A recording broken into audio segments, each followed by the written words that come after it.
Hi friends, కల్కి గురించి మాట్లాడతాను.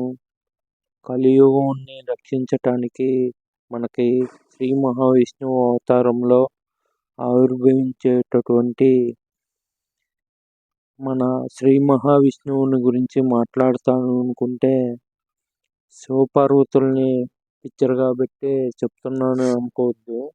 వాళ్ళిద్దరూ నాకు భేదం కాదు, వాళ్ళిద్దరూ ఒకటే అని చెప్పి నేను ఎన్నోసార్లు చెప్పి ఉన్నాను.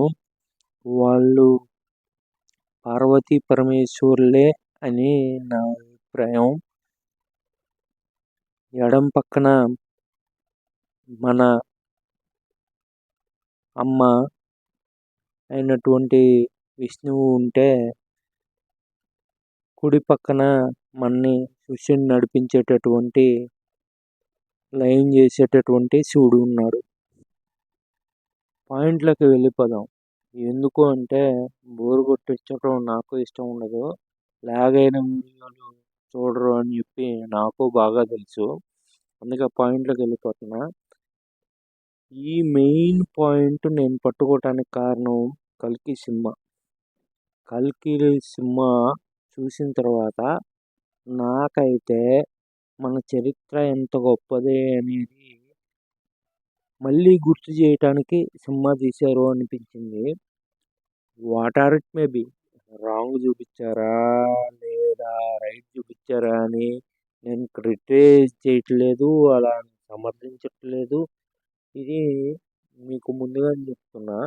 బట్ సినిమా చూసిన తర్వాత మన భారతీయ చరిత్రను గురించి, భగవద్గీత గురించి రీసెర్చ్ చేస్తున్న వాళ్ళు, గూగుల్లో సెర్చ్ చేస్తున్న వాళ్ళు పెరిగారు. ఇది మటుకి మనం నమ్మాలి. ఎందుకు అంటే మనం ఎవరికైనా నేర్పించే స్థాయిలోనే ఉన్నాం. ఎప్పటి నుంచి? భగవద్గీత టైం నుంచి, 2 లక్షల ఏళ్ళ నుంచి మనం ఆ స్థితిలో ఉన్నాం. ఇప్పుడు పుట్టుకొచ్చిన సంస్కృతులను మనని వెళ్తున్నాయి. అవన్నీ వదిలేయండి, భగవద్గీతను చదువుతున్నారు కదా, ఆ కల్కి మూవీని చూసి అందులో ఉన్న క్యారెక్టర్స్ ఏంటి, వాళ్ళ పూర్వత్రాలు ఏంటి, వాళ్ళు ఎంత శక్తివంతులు అనేది తెలుసుకుంటున్నారు కదా. అది చాలు నాకు. ఇంతకంటే మనం చెప్పుకోదగ్గది సినిమాల నుంచి ఆశించకూడదు. థ్యాంక్ యూ సినిమాలో పనిచేసిన వాళ్ళకు, టెక్నీషియన్స్కు, డైరెక్టర్స్. ఓకే ఫ్రెండ్స్, ఇప్పటి వరకు సినిమాలో చెప్పిందే మనం చూసాము. ఇప్పుడు ఏంటి రియల్ స్టోరీ అంటే, పాండవులు ఎదురు మనకు తెలుసు, కానీ వాస్తవానికి 6వ వాడు, మొదటివాడు మన కర్ణుడు. ఆమె తెలియని చిన్నతనంలో ఋషి ఇచ్చినటువంటి వరాన్ని పరీక్షించటం వలన ఆయన మనకు ఈ భూమి మీదకి రావటం అనేది జరిగింది. ఆయన సహజ కవచ కుండలాలతో ఈ భూమి మీదకు వచ్చాడు. ఆయనకి ఆ సహజ కవచ కుండలాలు ఉన్నంత వరకు మరణం అనేదే లేదు. ఈక్వల్ టు భీష్ముడు అని చెప్పి చెప్పుకోవాలి. ఎందుకు అంటే భీష్ముడు ఎవరు అనేది మీరు చదువుకొని తెలుసుకోండి. ఎందుకు ఆయన అంత గొప్పవాడు అనేది కూడా. నిజానికి కర్ణుడు జయించరాని వీరుడు. ఆయన్ని జయించటం అనేది సాధ్యం అనేది కాదు. ఎందుకు అంటే అడవిలో ఉండే సింహాన్ని జయించటం ఎవరి వల్లైనా అయిద్దా? అలాంటి కర్ణుడు అర్జునుడి చేతిలో ఓడిపోవడానికి కారణం ఏంటి అనేది మనం చూద్దాం.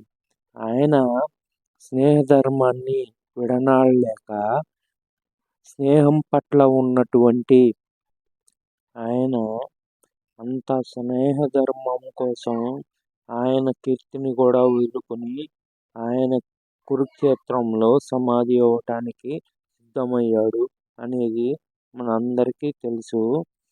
దాని గురించి ఇప్పుడే చూద్దాం. వెన్నుదండగా నిలుస్తాను అన్న మాట కోసం ప్రాణాలు అర్పించిన కర్ణుడి గురించి ఏం చెప్పాలి?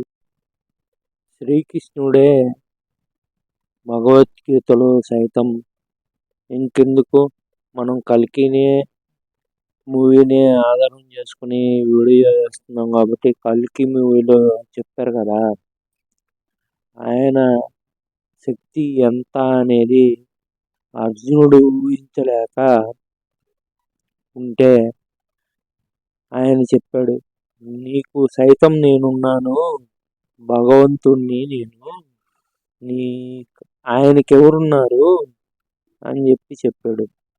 అంటే స్నేహం ఒక్కటి చాలు, నాకేమీ అవసరం లేదు అని చెప్పి అస్త్రశస్త్రాలు ఉపయోగపడవు. ఎందుకు?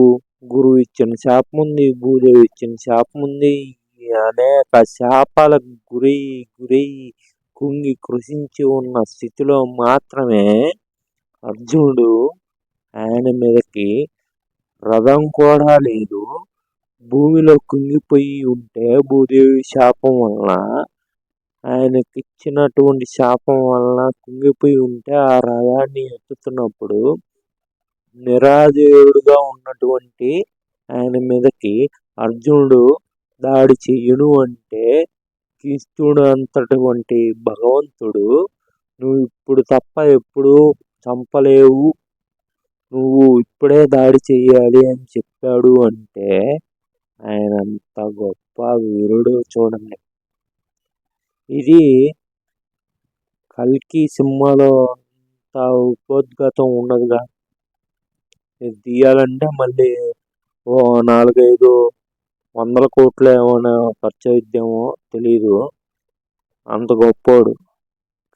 కానీ ఎప్పటికైనా ఎవరికైనా గొప్పగా ఎవడైనా దానం చేసాడు అంటే నువ్వు కర్ణుడు అంత గొప్పోడివి అని చెప్పి వెంటనే ఉంటాం కదా, అందుకే ఈ పేరు వచ్చింది. ఎందుకు చనిపోయాడు తెలుసా? ఇంతకు ముందే చెప్పా, ఆయనకి కవచ కుండలాలు ఉన్నంత వరకు ఆయనకి చావులేదు అని. ఇంద్రుడు వచ్చారో వరం అడుగుతాడు. ఎందుకు అంటే అర్జునుడు ఒక రకంగా ఇంద్రుడి పుత్రుడు. ఆయన కోసం అని చెప్పి ఇంద్రుడు వచ్చి సహజ కుండలాల్ని బ్రాహ్మణుడి రూపంలో దానం ఇమ్మంటే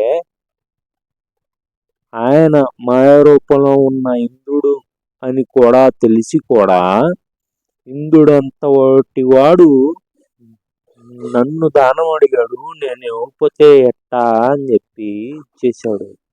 ఆయన గొప్పతనం ఎట్లా చెప్పాలా? ఆయనకి చెడ్డ గుణాలు ఉన్నాయి. ఆయన సూర్యుడి ప్రతిరూపమైనా కానీ, ఆయన రాక్షసుడైనా కానీ ఎంతో కొంత మంచి చేశాడు కాబట్టి మనం గుర్తుంచుకోవాల్సిన పాత్రే అని చెప్పి మనం గుర్తుంచుకోవాలి. కర్ణుడు అనేవాడు గొప్ప వీరుడు. ఆయన్ని జయించడానికి ఎన్ని ఎన్ని ఎన్ని ఎన్ని ప్రయోగాలు చేసిన మొత్తానికి జగద్వీరుడైనటువంటి జగన్నాథుడు పూనుకోబట్టి అయింది తప్ప వేరే వాళ్ళకు సాధ్యమా? ఇటువంటి సాధ్యమైనటువంటి వీరుడిని కోల్చటం. ఇంకా కల్కి గురించి మాట్లాడుకుంటాం, స్టార్ట్ చేద్దాంలే. కల్కి భగవానుడు అయితే తెల్లటి గుర్రం పైన వస్తాడు, ఈ విధంగా ఉంటాడు అనేది పురాణాలు చెప్పిన గాథ. వాస్తవానికి కల్కి భగవానుడు ఇప్పుడల్లా రాడు. ఎందుకు అంటే కల్కి సినిమాలో చూపించిన వాస్తవ సంఘటనలు కొన్నైనా మనమైనా చూడాలి. అవి అద్భుతాల కల్పనలు కావచ్చు, డైరెక్ట్కి పురాణాల పట్ల ఉన్న నమ్మకంతో వాటిని ముందే చూపించారేమో అనుకుంటున్నా. ఆయన చెప్పినటువంటి విధంగా దేవుణ్ణి కొలిచే వాళ్ళు ఎవరు ఉండరు. అదేవిధంగా వాటిని ధృవపరుస్తూ కొన్ని సంఘటనలు జరగాలి, అవి వాస్తవం అని చెప్పి అందరూ ఒప్పుకోవాలి. ధర్మం ఒక్క పాదం మీదే నడుస్తుంది అంటే అంటే అర్థం ఏంటి అనేది మనకు ఇప్పటి వరకు తెలియలేదు కదా! ఇప్పుడు చూద్దాం. ధర్మం ఒక్క పాదం మీద నడిస్తే వాస్తవాలు, ఈక్వేషన్స్ ఏ విధంగా మార్చుకుంటాయి అనేది. మనం పర్యాయ పదాలు చూస్తూ ఉంటాం కదా! సత్యం అంటే నిజం అనేటటువంటి వాటిని చూస్తూ ఉంటాం కదా! వాటిల్నే ఉదాహరణగా తీసుకుందాం. ఇప్పుడు చూద్దాం అట్లాంటియి ఏ విధంగా మారిపోతాయి అని. కలియుగ లక్షణాలని ఈ విధంగా చూద్దాం. కనీసం అర్థం చేసుకోవటానికి ట్రై చేద్దాం. మంచితనం అంటే ఈక్వల్ టు చేతగానితనం అంట. తెలివితేటలు అంటే నమ్మక ద్రోహం అంట. సహాయపడటం అంటే వైరత్వం అంట. సహజత్వం పురాతనం అయిపోయిద్ది. నిజంగా పలకటం అహంకారం అంటారు. ధర్మరక్షణ ఛాందసవాదం అంటారు. సత్యశీలత పిరికితనం అంటారు. వాక్చతురత్వం అది మాయమాటలని చెప్పి చెప్తూ ఉంటారు. మౌనం అజ్ఞానం అంటూ ఉంటారు. చిరునవ్వుని ఎగతాళిగా భావిస్తూ ఉంటారు. ఇవే మనకి ప్రధానంగా కల్పించేటటువంటి కలియుగ లక్షణాలు. ఇవి ఇప్పటికీ కొంచెం కొంచెం పర్లేదు కానీ ఇవి ముదిరితే మటికి కలియుగం ఆరంభమైనట్టు మనకు సూచనలుగా తెలుసుకోవాలి. ఓకే. మనం చేసేది కాదు, ఆపేది కాదు. ఇది ఎందుకు భయ్యా మనకి? మనం పాస్ట్ జనరేషన్‌లో ఉన్నాము అని చెప్పి అనుకుంటూ ఉన్నాంగా. చూడండి కలియుగంలో తపస్సు, జ్ఞాన మార్గం అని చెప్పారు. త్రేతాయుగంలో జ్ఞానం సంపాదించడం కోసం కృషి చేయాలి అని చెప్పారు. ద్వాపర యుగంలో యోగం అని చెప్పారు. యోగం అంటే భగవంతుడు చెప్పింది చేయటం. అది చేసి కొంతమంది తరించారు. కొంతమంది తరించబోతూ ఉన్నారు. కలియుగంలో మనం చేయాల్సింది ఏమీ లేదు. మనకి చాలా చాలా చాలా సింపుల్. ఒక్కటే ఏంటి అంటే ధ్యానం చేయటం. నువ్వు నమ్మిన దేవుడు ఎవరున్నా సరే నామం తలుచుకో. నీ పాపాన్ని వదిలించుకో. నాకు తెలుసు ఎవరు గొప్పైతే వాళ్ళ నామాన్నే తరిస్తాం కదా బ్రో! అది కూడా చెప్పు అంటారు. నాకు అందరూ సమానమే బ్రో.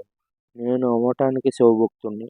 రోజు నాకు లేవటంతోనే శివుడిని స్మరించుకున్న తర్వాత విష్ణువుని స్మరించుకోకుండా నాకు రోజు గడవనే గడవదు.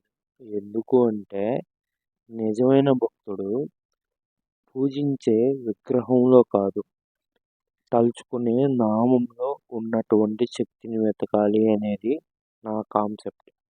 Whatever may be. నీకు శివుడు ఇష్టం అనుకోండి, ఓం నమ శివాయ అనండి. విష్ణువు ఇష్టం అనుకోండి, ఓం నమో నారాయణాయ అనండి. ఏం పర్లే.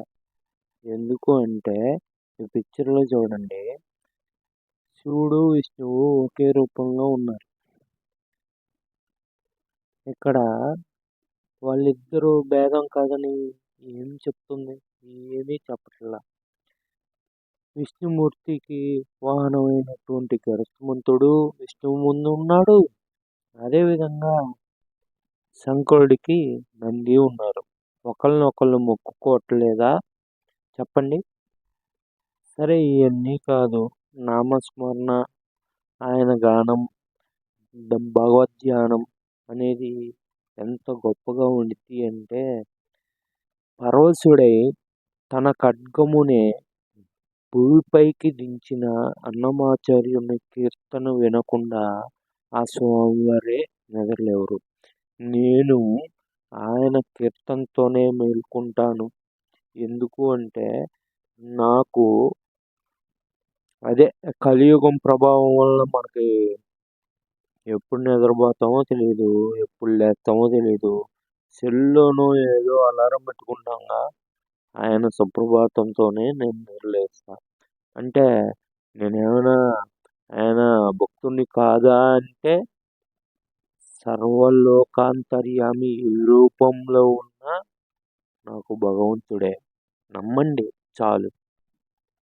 బ్రో చాలామంది ఈ విధంగా కూడా నన్ను చాలామంది క్వశ్చన్ చేశారు. ఇంత దయనీయ పరిస్థితుల్లో వదిలేశాడు, భగవంతుడు ఉన్నాడా, నేను ఎవరికి అన్యాయం చేయలేదు అని చెప్పి అంటూ ఉంటారు. నీకోసం ఒకరోజు వచ్చేది కదా, దానికోసం వెయిట్ చేయకుండానే నువ్వు కర్మ సిద్ధాంతాన్ని దేవుణ్ణి నిందించే అంత గొప్పవాడు అయిపోయావా? కలికి అని మొదలుపెట్టావు, ఏందో మాట్లాడుతున్నావు అనుకోవద్దులే కానీ నేను నిజంగా మాట్లాడింది ఇప్పటి వరకు కల్కి గురించే. కల్కి రావటం అంటే మనం ఘోరంగా బతకాల్సిన సిచ్యువేషన్స్ మనమే తీసుకురావాల్సిన అవసరం లేకుండా ఉండాలి అంటే ఇవి తప్పకుండా చేయాల్సిన విధులు. ఇవి మన భావితరాలకు అందిస్తే కల్కి వచ్చాడు, వచ్చే సిచ్యువేషన్ వచ్చింది అంటే మన ఫ్యూచర్ జనరేషన్స్ ఏ విధంగా బతుకుతారు అనేది తెలుసుకోండి. ఆ సినిమాలో చూపించినట్టు అలా జీవించడం కాదు, దానికి 100 రెట్లు హీనంగా బతుకుతారు. అది మనం తెలుసుకోవాల్సింది. అది హ్యూమన్స్కి అంతుపట్టని విషయం. అది పురాణాల్లో చదివితే కన్నీళ్ళు కాదు, కళ్ళ వెంబట రక్తం వచ్చింది. ఆ సిచ్యువేషన్స్ మనం ఫేస్ చేయకూడదు. మన ఫ్యూచర్ జనరేషన్స్ వాటికి దరిదాపుల్లో కూడా ఉండకూడదు అంటే ఎంతో కొంత మనం మేల్కొందాం. Thank you. సబ్స్క్రైబ్ చేయండి నచ్చితే, లేకపోతే వద్దు, అస్సలు వద్దు.